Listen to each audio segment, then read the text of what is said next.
right, welcome everybody to the podcast. Today we've got Arthur, aka Art Attack. I don't know if that's still what you go by.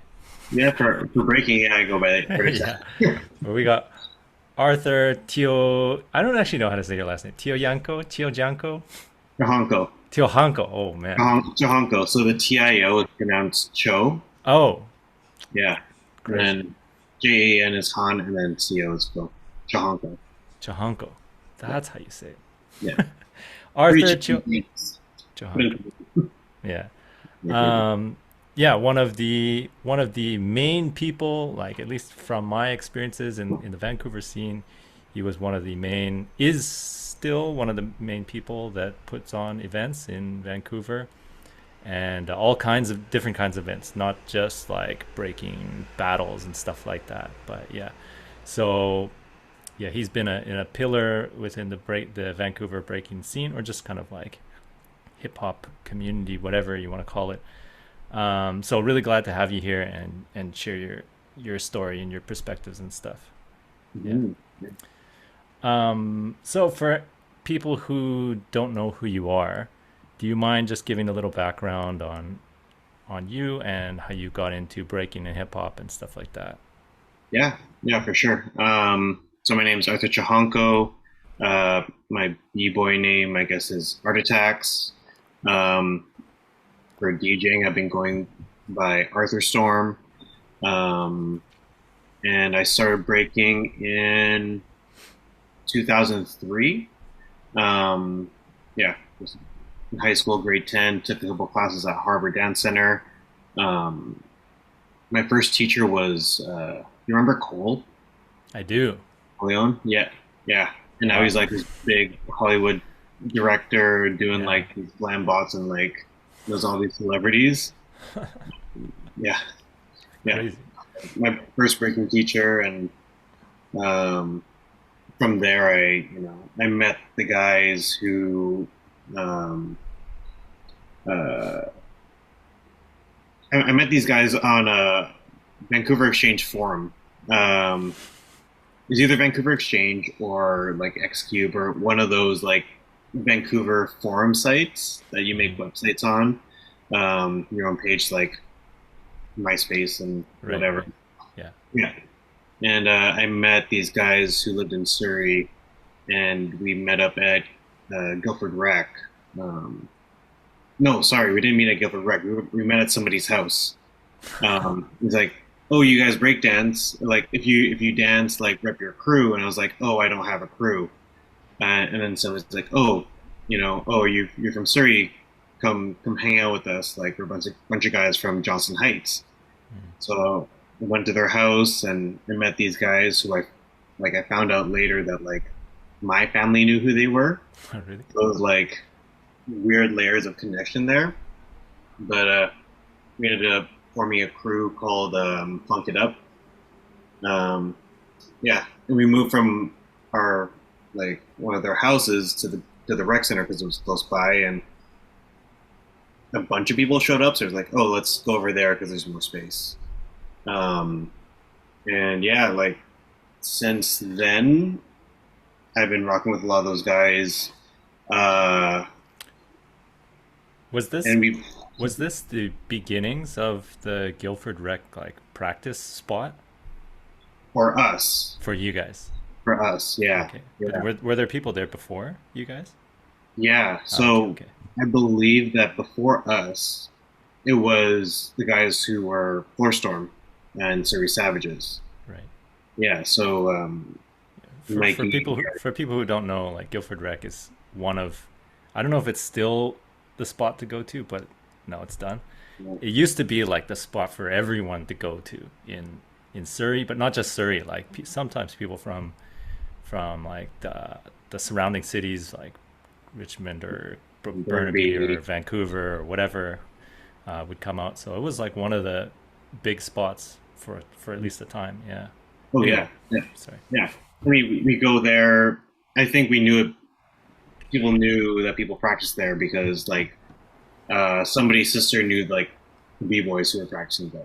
Right? I think it was Rich's sister kind of knew the guys who were like in Floorstorm prior to us, and like Lionel, yeah, Mikey, um, Vernie just started dancing, even though he was kind of in that generation of guys, Hmm. I believe, and Carlo. So like through practicing at Guildford, I met those guys, and uh, to Rich and other guys from Justice Heights, they kind of knew of these guys already. Hmm. Um, but yeah, so that crew became Funk It Up, and then some of the guys who stuck around, we became part of Floorstorm like a year or two later. Um, yeah, yeah, it was Nice. yeah, hanging out with them and chilling with them, practicing with them, and then getting put down in a crew. I think we battled with them once or twice prior to officially being put down, but Hmm. yeah, yeah, Nice. yeah. Yeah, can you talk a little bit more about like Floorstorm and that crew? Yeah. I mean, from my understanding and knowledge, it it started in like 95, 96. Um, I believe Eric, DJ Wunderkut, um, Stu, and a couple of their friends started the crew. Um, Stu was in it. Stu was in. Yeah, Stu's one of the original members. Really? This is uh, 90s, yeah, 95, like 96. what do you what do you like choreography Stu, right? Yeah, Choreo He's like Stu. one of the big. I don't know if he still is, but one of the big choreography kind of like hip hop, uh, studio hip hop. I don't know what you want to call it. Video Yeah, dance kind of video dance. Like guys. Yeah, he's in in the Vancouver. industry. Yeah, he's in that kind of industry. But Hmm. even when you watch his choreo style, there's always a little bit of like breaking and b-boy style in it. Um, and when he does his solos, he always hits the ground and yeah. So he was one of the original members of Wow. Floorstorm. Then there are a bunch of other guys who I haven't met. Um, actually, I did meet somebody else during Wunderkut's, I guess, celebration of life, who was part of the original crew, Hmm. uh, who I would have probably never have met unless that happened because a lot of these guys after high school just stopped dancing and you know worked, Right. made it, had families and the typical Yeah. ex b-boy story, right? Right. Right. But there's always an affinity for the like an appreciation for the culture, and every once in a while we'll somebody will come up to us and be like, "Oh, yo, you're repping Floor Storm now," and we have a handshake that has been passed down since '96. Like Eric, I think Eric was one of the first. Eric came up with it. Wonderkut came up with it with his friend, and we all do this handshake. So, if we run into somebody who used to be part of the crew, you just put your hand out like that and then do the handshake, and that lineage is like it continues. Yeah, That's it's cool. just That's cool. cool. It's really cool that way. Nice. Yeah, and yeah, I've been like stopped on the street by like uh, Eric Sammy, who at the time I didn't know. He's like, "Oh, I've seen you guys' videos. Like, other members of the crew are putting me on, what you guys were doing." And he's like, they're proud that the crew name continued on Hmm. for years after they stopped dancing. Hmm. Right? Um, but yeah, my generation of Floor Storm was myself, my brother, uh, Rich Raka, Kevin, uh, Trixie, Carlo, Vern, DJ, Victor, Savage Rock, um, Dale.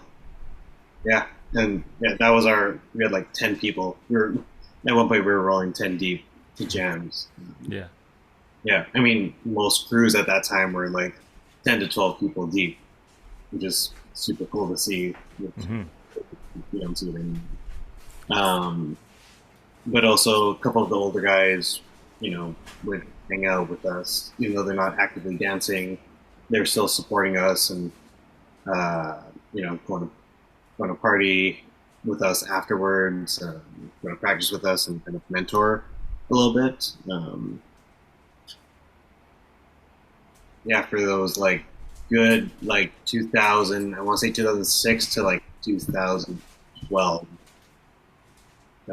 that kind of time period. Hmm. Then after that, a lot more people stopped dancing and people kind of went their separate ways, doing their own thing. But everybody who was down with the crew was always part of the crew. Right. Yeah. Yeah, yeah. Um, what's kind of like the current status of the crew right at the moment? Uh, Pretty inactive. Yeah. Yeah, yeah. I mean, a lot of us are still dancing. Not a lot of us. Sorry. My brother's still dancing. Mm-hmm. Ed, Bernie's still dancing. Mm-hmm. Our we put down AJ, Earl, and Ivan, kind of mid 2000s. Mm-hmm. AJ's still dancing. Earl and Ivan aren't, Mm-hmm. but AJ's still out there repping. He reps with Raw Minds too. Yeah, he's kind of made like a, not, I don't want to say a comeback, but he kind of like disappeared for a little bit, Mm-hmm. and now he's just like kind of come back Yeah, in this like full force sort of thing. yeah, Yeah, it's really yeah, cool to see.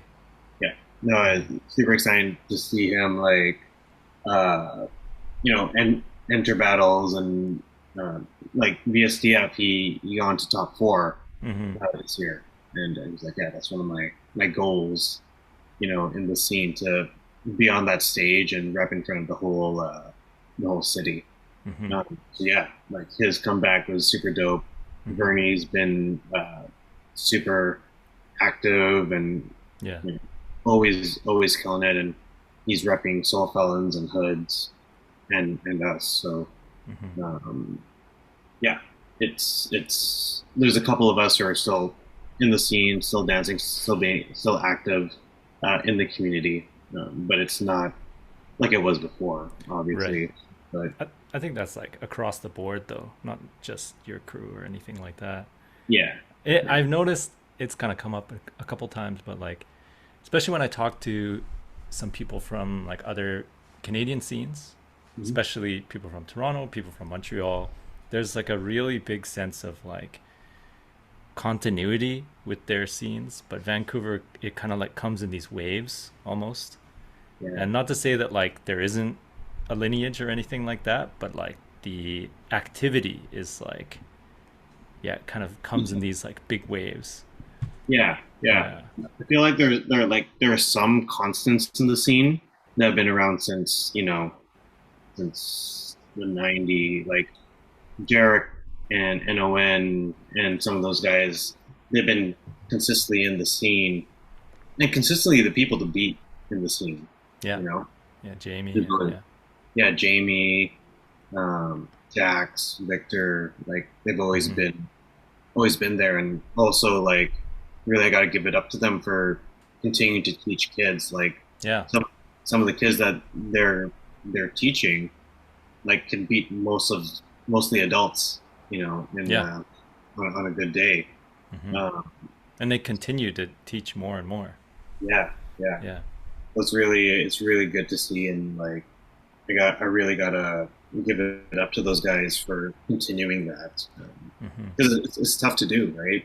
Vancouver's not a cheap city to live in, so you really got to make sacrifices and choices in what you want to do and how you want to do it, right? And if Yeah. that aligns with kind of like how you want to live, Hmm. great. But yeah, I recognize it's a hustle. Yeah. Yeah, yeah.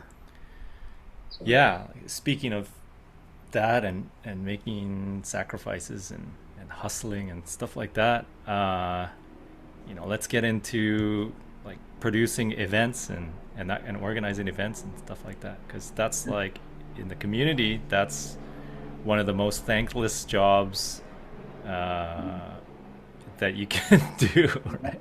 yeah, yeah. um, can you, yeah, can you just talk about maybe some of your early events and how you kind of got into that side of breaking or the community. Yeah. My first event was what would I call it? Breaking Point. Okay. Yeah, that was done at Don Bosco Youth Center with Praise Team. So Praise Team was a studio that I taught for, and also at the time was like traveling and competing like choreo with. Like I was doing like the littlest bit of choreo. Like I'd be the b-boy that shows up at the end to do a quick move and then like I'm out. Right. I learned a couple of like 8 counts, but you know it was like with them it was cool because at that point they were starting to travel. We'd be going down to Seattle, going down to Florida, going down to California to compete in these big choreo competitions, which is super dope. But at that time in particular, we were trying to fundraise for one of our trips, I think to California. And I got the idea because I think Carlo just threw one of his jams. And I was like, this seems doable. We could like have enough people here that we can make this work, and we can do an event to raise money and also to, you know, have a battle. Like we've been to a couple battles at this point. I think I've been at that point. I'm breaking for like 4 to 5 years. So you know, gone to a couple events and seen how they run and whatnot. So that was the first battle I ever threw. Did a 2-on-2 with a city versus city. Did like Surrey versus like Burnaby versus Vancouver versus Richmond. I think Surrey won. Probably. Yeah. We had a Wunderkut DJ that battle, and I think I forgot who I had judging. It might have been like Rory and Mango and somebody else, maybe Stu. Right. I can't remember. But yeah, that was the first one, and then since then, or shortly after that, one of the other dancers from Grace team, she was in a program at BCIT, and they asked, one of her projects was to hold an event, like put something on, you know, create a budget, like do the full thing. So she asked me if I wanted to do a battle with her, since she saw how successful the fundraiser we did was. Although we didn't really, I think we made like $200. It's not bad. Yeah, decent. Yeah. But she saw like how we got people together, and you know, it's like, oh, this is an event we could do. There's a formula to it, so we can make this happen, and it could be part of your project. We ended up doing a solitaire battle at that jam. What is a solitaire battle for people who don't know? Yeah, so I really gotta give it up to Dale because he explained it to me. He saw it on a DVD where he's like, "Oh, there's two crews, and the losing crew gets knocked out. The winning crew gets divided up randomly into two more crews. So, say you have an invited 16. The way that I ran it was I had the names in the hat, and I just randomly divided the crews. So it's like Dean's on that side, Arthur's on that side, Ed's on that side. So it's completely random. Losing crew, they're gone. Winning crew gets put back in the hat and divided up again. So you're going from 8 versus 8 to 4-on-4. And you go on till it's 1-on-1. So like in solitaire, you're trying to reduce the amount of cards you have on the table down to like the last 7. Yeah, and you finish off with 1-on-1. So that was the first time I threw a solitaire battle. I don't know if what Dale described to me was actually what happened in the DVD that he saw, but I took that idea and I was like, cool, this is dope. Nobody does this. Nobody does this here. Yeah. So I did that with a 2-on-2 at, I think it was at BCIT. It was in like their cafe area. Yeah. I remember I had Massive Monkeys there. judging.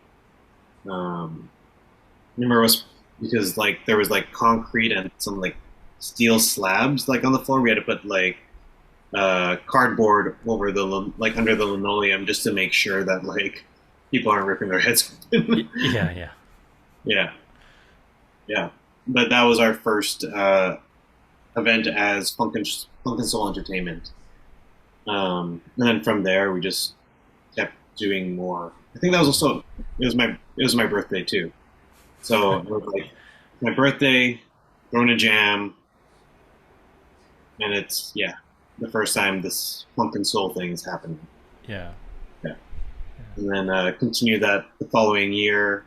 I think for the next 2 years after that. But yeah, we ended up doing different events, different kind of battles. I think for me, one of the things that kind of drove me to continue to do it was that there were other people doing it. So like Rory was throwing jams at the time, Mike was throwing jams, Yeah. Jarek, Kim, Ramir. Like, Oh, damn, Ramir. yeah, yeah. So there was a lot going on in the city already, and I felt like I'm not. I'm just adding to it. Like Right. you You know, want to give get in on the action too. exactly, exactly, and it was fun. But then it got to a point where fewer jams were happening, and I wanted to enter. I wanted to battle too, so that's why I threw just for kicks, Hmm. which was a round robin battle. Um, like the first time, like it went super long because I had 8 crews, and to have 8 crews battle each other at some point Yeah. ends up being a very very long day. Yeah. Yeah. Yeah. But Um, that jam was one of like I have some really good memories of that event. You did it like a few times, I think, right? yeah, I did it maybe 2 or 3 times. Yeah. Yeah, fully because But yeah. the way I saw it is like for people who are like the top of the scene, they're going to be battling to the end. But the newer kids or the people in the mid generation, they get knocked down prelims. They don't get through prelims. They don't get through um, top 16 or top 8, whatever it is. So making it a round robin battle, kind of inspired by the IBE All country battles versus all or whatever. all that was all. That gives everybody an opportunity to get a couple of rounds in. Hmm. You train so hard and you go to a battle and you get knocked out in one round. Yeah. Kind of sucks and it kind of discourages people. So at least if you're able to battle everybody, you get a chance to, show your full arsenal and do stuff that you wouldn't be able to do in a regular battle. Yeah. Just get more experience, right? Yeah, yeah, Yeah. yeah. But I liked it too as like even just the idea of it being like it's a sort of a competition, but it's not very serious and Mhm. like because there's no real like winner in the end, right? No, It's literally just you do a round robin and it's all just for kicks, right? It's just for fun. okay. Yeah, so like even if there's some battle that you don't want to watch or something like that, you're the spectator, like a dancer, Hmm. and you're just waiting for your time to go. Like it just always had this kind of feel of like it's more of a like a jam than a competition. Like Yeah. you had that aspect of it, the competitive aspect, but it really felt like you were just kind of chilling and hanging out. Hmm. And like yeah, sometimes the battles were super hype and stuff like that, but yeah, you can kind of just do whatever you want. There's no real like Exactly.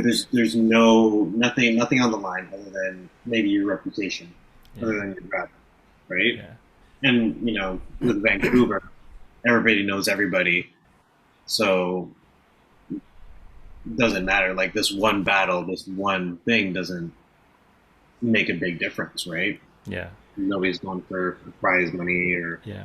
but anything like. but it was kind of cool. I think it was the first one. I can't remember what you did for the other ones, but like the first one you had like I think you were working at the Adidas store at Yeah, the time, yeah, and you had like custom yeah. like shell toes made for each crew or whatever. I have some. Hold on. I have them. Oh man, there they are. Yeah. So I had a friend that 2009. Jeez. yeah, that did a lot of work on shoes. Like, dude, the guy was from England, and he would do custom shoes all the time. Hmm. So I asked him if he could do like basic ones like this. I think the first ones were a little bit more like the style was a little bit crazy, Hmm. but the second set was a little bit more tamed. But yeah, like literally just for kicks. Yeah, Like you yeah, gotta. the crew gets a shoe with their name on it. Yeah, Yeah. and like, you know, having prize money is always nice, but Hmm. sometimes like, especially for these like community oriented events, Hmm. even if it's like there's no prize, but having something like that, that's like a, money, you get money and then it just goes into your like bank account Yeah. and then it's kind of just gone and you probably spent it on something, maybe even that night. Yeah. But this is like something that, that's why I was kind of thinking like trophies are a nice thing, whatever style you do, something like that, or like, Massive Monkey Day footwork Yep. is, The there's no rings. prize, you get a ring, right? And like those things become sort of like, they can become a prestigious thing. Like even VSDF, Vancouver Street Dance Festival. Yeah. Red belts Like, this year. yeah, I saw this year you guys made belts. That is so cool. Like, I'm so sad that I wasn't there for that. Yeah. But like, you know, it's the, it's totally like wrestling. Yeah, Yeah. obviously wrestling, like they get paid money Hmm. for doing what they do, which is, hopefully in the future for breaking more and Yeah. more. It's there, but yeah, more and more. It's getting there. But sometimes it's about the prestige of the belt, Hmm. and the money is secondary or even non-existent or whatever. But it's like, damn, I worked so hard for this thing, and I got this belt, Hmm. or I got this ring, or I got this shoe, or I got this trophy, whatever it is. Yeah. It's like it's the the title is more important, and that's like creates a bigger memory in a lot of ways. Yeah. No, Yeah. for sure. It does. I actually have a set of shoes. Like I bought a set of shoe, like six sets, just so I could do just for kicks again.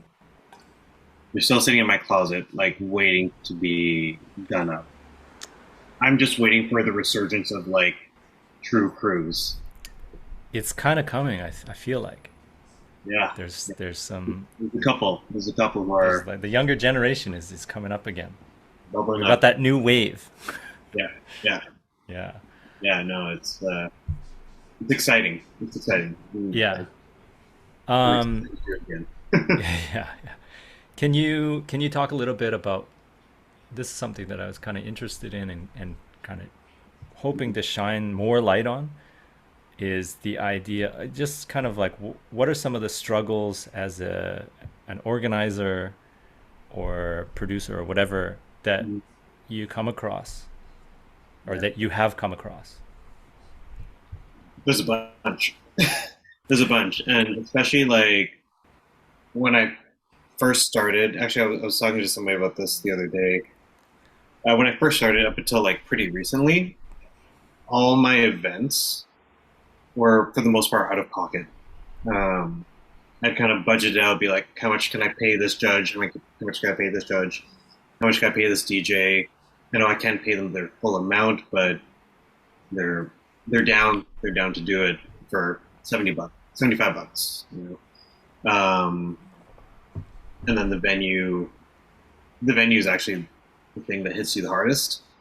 It's the thing that costs the most. But I've been lucky in past to know people who work certain places that can hook up the venue, or the venues for free because it's in conjunction with another event. Right. Uh, but really locking down those key pieces. Because if you don't have a relationship with people who have access to those things, it adds up pretty quickly. Like Hmm.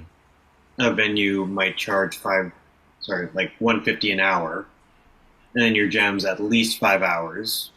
Say it's 3 hours, but you still need some time to set up, clean up, and then if you go over, you're paying extra, Yeah. um, which kind of sucks. But it happens, and you kind of deal with it. Um, Obviously, monetarily, that's one big struggle. Hmm. In the past, I've gotten sponsorships, from places that I know. Um, I never really want to do cold call outreach, just because when you do that, people really don't know or care. So it's like, why even try with some places? Mm. Um, but if I know my friend owns a business and they're down with the culture and they're down with breaking and hip hop, they're like, yeah, we can throw in some t-shirts, we can throw in some money and make it work that Yeah. way. Yeah. So that alleviates a little bit of the financial burden. And since I was really unaware of grants and Mm. like government funding streams, so I never applied for them until I started doing stuff with VSCF. And Right. even then, like Funk and Soul was an incorporated non-for-profit, which kind of have to have a business or organization. You can't be applying for these like community grants as an individual. Right. So that makes it a little bit more difficult because once my friend who started Funk and Soul with me kind of like dropped off and kind of did her own thing, I don't think we were ever really registered after that point. So I didn't want to like give them a business number that would have been like, oh, this business number is invalid, and Right. no, we're not giving you any money, and we're gonna tell nobody to give. We're gonna tell everybody not to give you any money. So that was kind of like my fear around that. So I kind Hmm. of just went by, you know, sponsorships here and there, and seeing how much the door would cost per person, and if I get 100 people in the door, I can break even. If not, you know, I'm living at home. I'm working. I can cover costs here and there, Right. which sucks because I think I did the calculation. And I think I was like 5K in the hole from all the events over the years, Oh man. which sucks. But at the same time, it's actually not that bad considering how many years I've been doing it. Right. Yeah. Yeah. Yeah. Um, yeah. So obviously the financial piece is a huge piece of throwing events, Yeah. and then there's the other pieces of like getting the right judges to come through, and not always trying to pull from the same people all the time, just because you know the community in Vancouver is quite small. Like it's big, but at the same time it's small, Yeah. and the people who you may deem good to judge, they might not be available, and you know, um, or they want to battle. Yeah. Like this happened like the other month where I asked Mark, Tayo, and Jamie to judge a battle, and they're like, "Oh no, we want to enter," and they wanted to enter together, which would have been a crazy squad. But then all of them failed because the rest of the guys that they wanted to enter with couldn't do it, Right. and then Tayo and Jamie still showed up. And I'm like, Yeah. yeah, It happens, right? it happens, and it's Yeah. like it's like no fault of anybody's. Hmm. Um, but yeah, I know that like some dancers are very particular with who's judging, and how they're being judged, and so I never had the capital to bring in like an out of towner. Um, Right. yeah, or put in enough time or effort to look into funding streams to get people in, but Hmm. um, I guess that's where kind of like VSCF comes in to kind of fulfill those things, to bring in Right. these out of towners to, because with that we're a lot more organized than myself individually. Right. Right. Um, That's a good point too. That mhm, when you start working with a team, it's way easier to do these things, right? Yeah, Versus when it's maybe you still had people helping you out, but a lot of it kind of fell on you, right? yeah, yeah. Yeah. It did, and then on the other side of that token is that like sometimes I like to work alone. Like Yeah, it's true. easier to make decisions. Like I can make decisions a lot faster and make sure that my vision for it goes through, and I'm not trying to work around other people's visions and thoughts and whatnot. Yeah.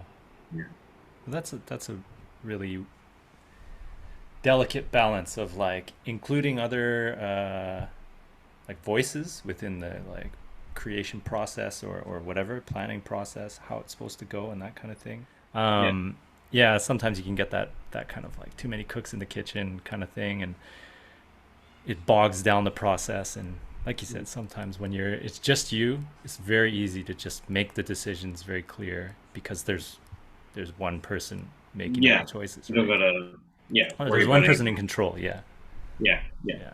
Like I mean, with VSCF this year, Hmm. a couple of people were super stoked on doing the belts, and I'm just like, I don't think we need to do belts. Um, You didn't like that? I'm just kidding.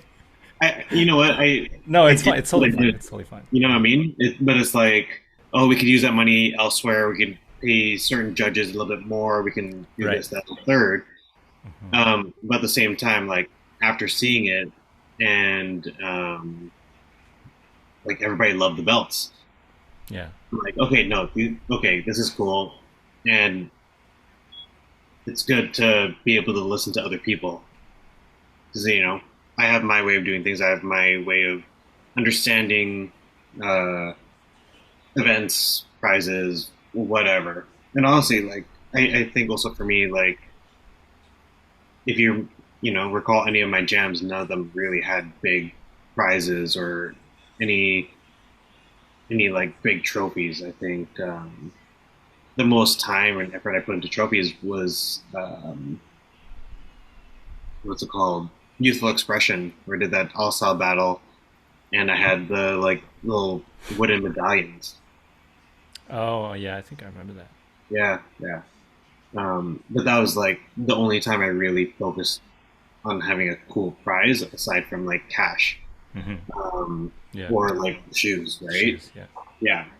So having other people to talk to and give give input on what they think would be dope is like really helpful when like my mind's not there.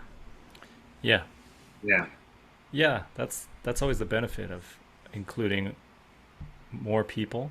Mhm. Is not everybody thinks the same, and people have different experiences and see things from a different perspective, or they're just sometimes it's like you can be really like, too focused on something and you don't even realize it, and then having that outside voice of like, hey, what about this? And it's something that you're like, hey, that's a good idea, I never would have thought about that kind of Yeah. thing. Or Yeah, in my so case, I was like, oh, well, I'm not down with the idea, but you're doing it anyway. And then now I'm just like, okay, yeah, yeah, yeah, you guys make the right call in doing in that. hindsight, yeah. Mhm. Yeah, Yeah, yeah, totally. And that's the thing is like you might not like something, but it might be the right choice, right? yeah, yeah, So it's always good to have these uh, alternate voices and things within the process yeah. And as then much as you can, where it doesn't get too out of hand. exactly, Yeah. exactly. And kind of like what even when I started throwing battles, my my mentality was like, I want to throw a jam that I would want to go to. Right. If it's something that I haven't seen before, I like that's what I want to see at my battle when I throw it. Right? I want to see these different um, battle formats. I want to see these different things and this kind of vibe, this kind of environment, Hmm. and whatnot. Like there was a time in like early like 2000 somethings where like all the jams were basically we stopped holding them in gyms. Like we stopped holding gym jams. Yeah. everybody wanted to do like a different venue, like a really like something cool, something different. And, I felt that that was like a really cool way to differentiate yourself from everybody else, Hmm. and also bring something, more of like your personality as an event organizer. Hmm. Uh, the venue really speaks to that, right? That's that's part of it too. Like as a producer of breaking events, you it's like it's the same as the dance, right? You want some way for your event to stand out. And I think that's one thing that you did really well, like with all the different varieties of events that you did. Mhm. And I think like when they were doing it, Rory and Robin also, they had a lot of different like concepts and stuff. So like Yeah, you had Just for Kicks, you had yeah. the Solitaire, I forget what the actual name of that event was called. Play your cards right. Right. And then Yeah. you had Crew in the front. Crew in the Front. That was just like a 2-on-2, right? No, Crew in the front was like crew battle. I did it at UBC. One of the first time I did it at UBC, like in one of like the glass buildings. Oh, okay. What is Yeah. what is the one that I'm thinking of? I think you it's the one that you always did paired with like the car show. Oh, that was uh shut him down. Shut Shut them him down. down. Right. Yeah. Yeah, so you had like all these different formats, you had different kinds of events or like exhibition sort of things happening.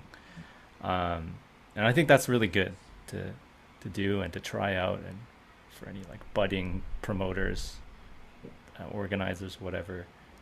Yeah, try stuff out as much as you can. Yeah. Do Like 'cause it's so easy to stick with like the formula of a one-on-one or a yeah. two-on-two, but what really what makes it different from the next person's battle, Hmm. right? If you can't have a big prize, how do you make it different? If you can't Yeah. have like cool like international judges come in, how do you make it different? Hmm. How do you make it different for the scene so it's Yeah. not like the same shit all the time, right? Yeah. I think like you said, it's there's a big like financial burden with doing these kinds of events, but that's part of the fun of doing anything really is like there's always restrictions on anything. Yeah, How do you find something interesting and like a creative solution to these problems that you have, you know? yeah. Like you really have to be creative with these things, right? Hmm. And like when you think of event promoting, event growing, whatever, um, you don't think of it as a creative process or a creative endeavor, Mm. but in reality, it is because there's so many different barriers that come up. Um, you know, whether it's financial or space or there's a bunch of different things that can come up, and you just gotta have creative solutions to make sure it works. Hmm. Yeah, yeah. So Yeah. um, yeah, I mean, I hope that like the more people who end up throwing battles make them different from everybody else's. Yeah. Um, a lot of people they're asking me if I'm training somebody to throw battles. I'm like, no, I could maybe help somebody out, but I would want people to kind of bring their own to the events, to throwing the jams. Right. Um, seeing how they interpret what makes a battle, Right. and how do you break away from like kind of the mold of what's already out there. Hmm. Yeah. True. Yeah, we talked a little bit about some of the struggles, but can you kind of talk about the other end of it? What are some of the positives, if any, that, that you There's got out of these? so many positives, but yeah, Yeah. like the stress of the event, like leading up to it, making sure you have enough money, make sure people are coming. Um, yeah. Oh, I forgot to mention that as a struggle. Like not knowing if people are going to show up to your battle, not knowing if you're going to like sign up to battle, or are you going to break even? Are you going to have enough people to like make this thing pop off? Mm-hmm. That's a big struggle. But right now with post COVID, which isn't really post COVID, we're still in the middle of the shit. Um, People are, I think, they're excited to go to anything right now. So I think that's kind of like not a big worry as much as it was in 2018, 2019, because numbers are really low back then. Yeah. Yeah, but in terms of the positives, like you're able to throw an event that is one that you're having fun at, and you know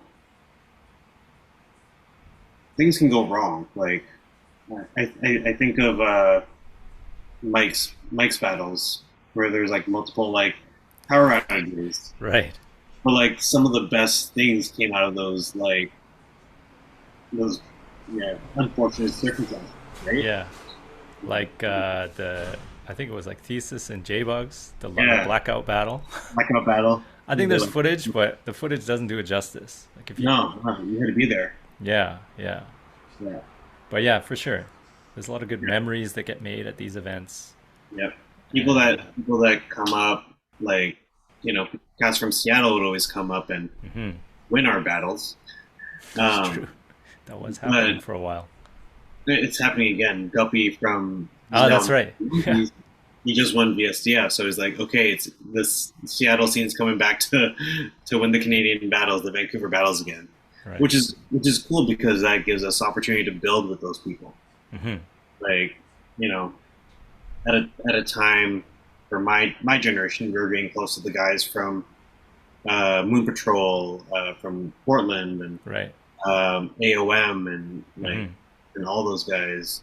So having opportunity to meet new people who may not break like you, but they have the same motivation, same drive as Yeah. and appreciate the sharing, right?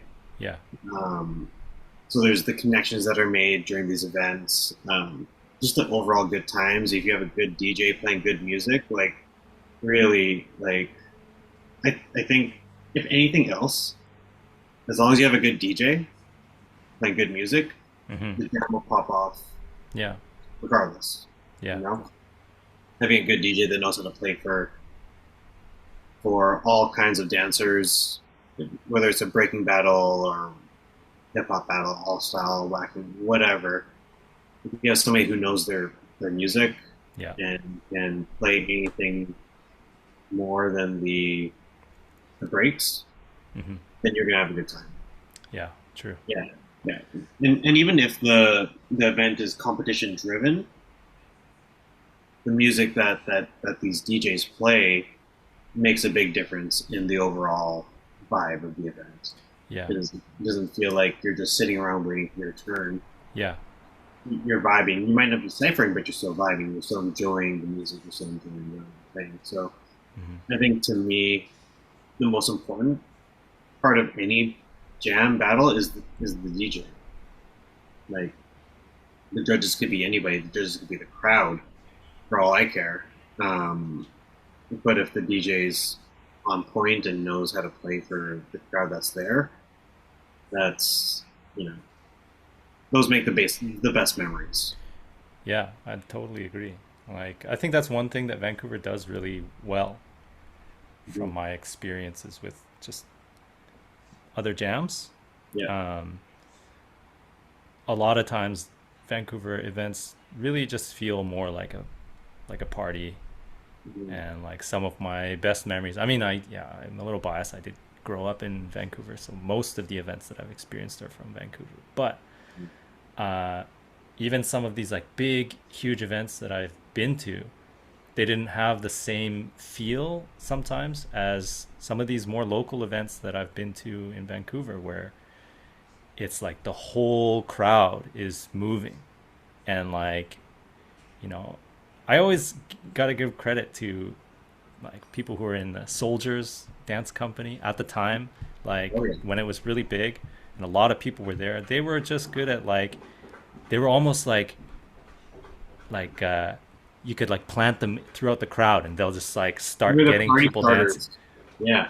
Yeah, they were party starters pretty much because they knew how to just do like social dances and stuff like that. And they're so easy that even if you don't know how to do it, like people can just look and they see other people having fun and it's very friendly and they're like, "Oh, let me try that." And no one's like, "Oh, you don't know how to do this dance like properly. You stop doing that." No, everyone's like welcoming and but it's also the DJ too and setting the mood too. And but reading the room like Yeah. so some of these events that Vancouver has had are, like you said, it's really important, that DJ.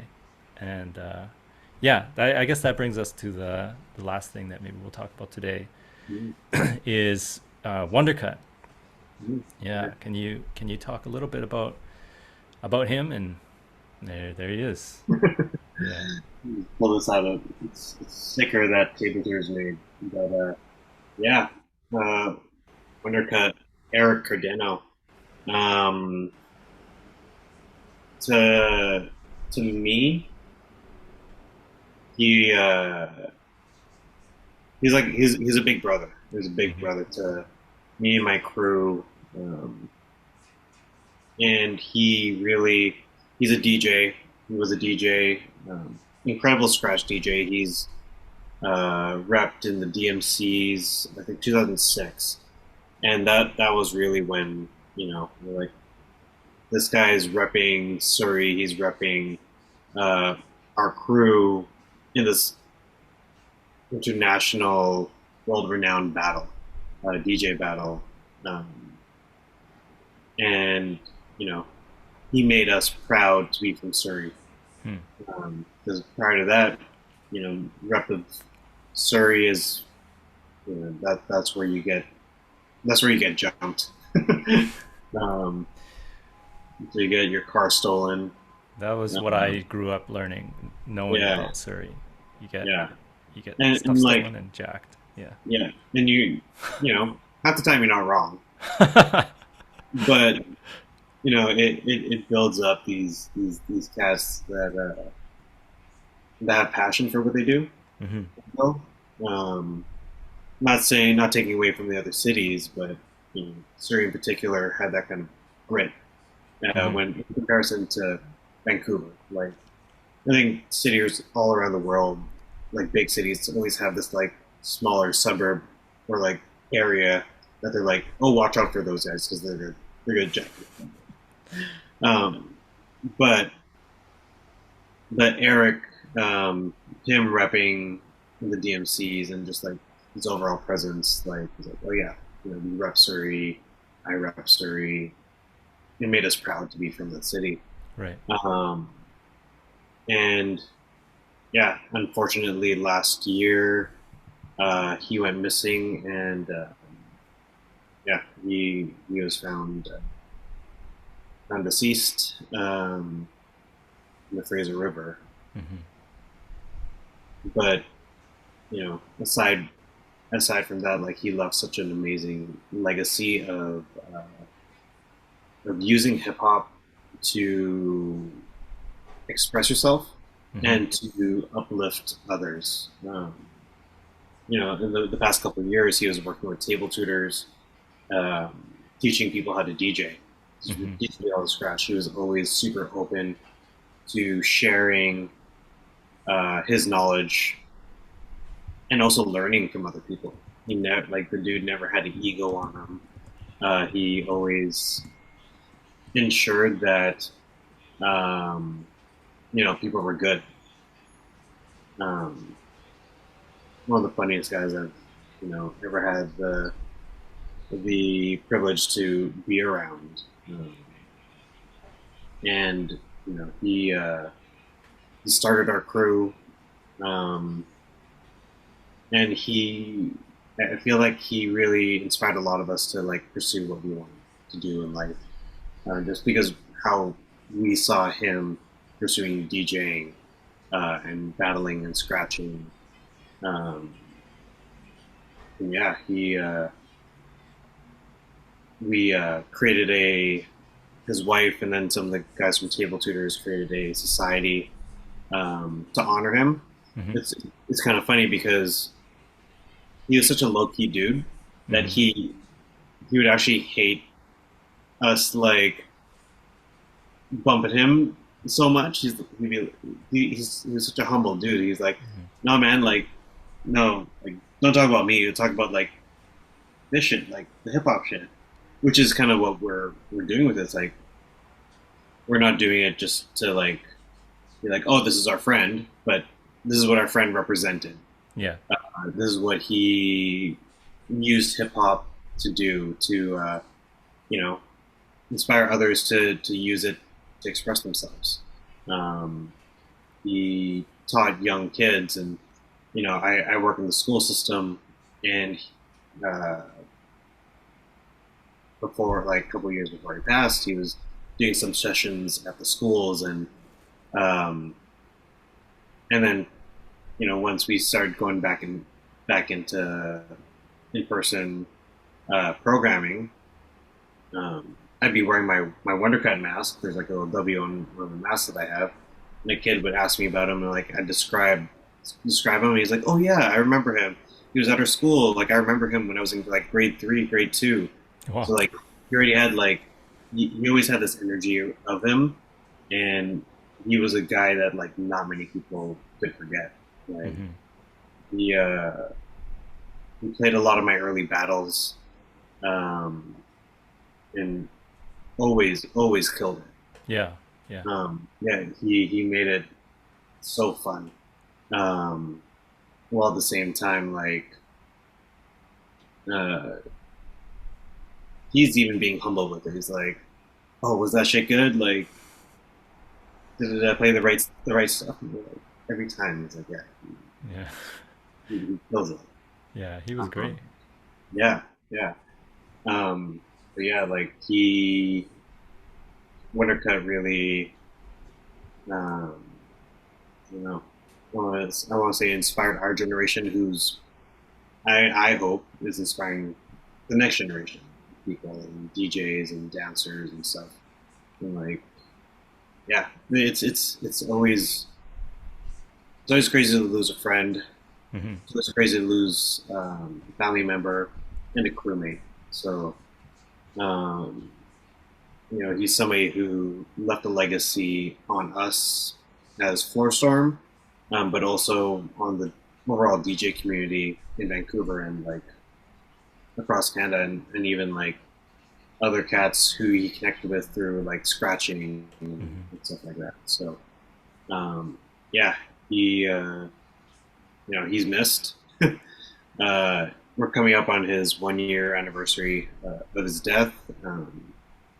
And Table Tutors is throwing on a Wunderkut Day on August 20th. Nice. So check that out if you're in Vancouver. Yeah. Yeah. Nice. Yeah. That stuff's always tough to deal with, but uh, one of the things that I think, you know, really helps is, we always try and find ways of making things permanent, even though they're not permanent. Mhm. And one of the ways that I think a lot of us do this is through, you met this person or whatever, and in a lot of ways, like, because you met them, especially if they were a close person, they definitely had an influence on how you are as a person. And in a lot of ways, like, the way you are, or whoever met them, the way they are, some of that person lives on through you, through Yeah, the people that they interacted with, through who they influenced or inspired, or sometimes it's even something like you didn't even notice, but actually, oh yeah, this person had a big influence on yeah. how I view things, or how I conduct my business, or how I approach this whatever. There's a saying like in talking about grief and stuff. It's like you know when you grieve and like when you try to get through it, like you're not getting over something. You're not getting over somebody. Hmm. You're you're going with them. like they're with you Hmm. the entire time. Like, there's always, like you said, influences and like mannerisms and ideal like ideas, ideologies that they had that you take on. It might be a small thing, it might be a big thing, but something Yeah. you move with. Hmm. Yeah.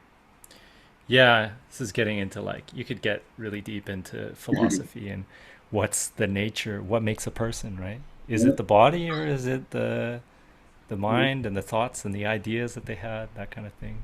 Well, if you Yeah. keep those thoughts with you, keep those memories, Hmm. is that person really like quote unquote gone, right? Yeah. Exactly.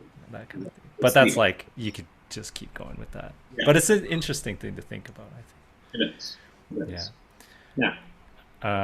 Well, I think we'll cut it there. But thank you so much, Arthur, for taking the time to just share your experiences and your history, and especially that little last little bit about Wunderkut. He's greatly missed, Hmm. and it's good to see that people are still carrying on his legacy, or just trying to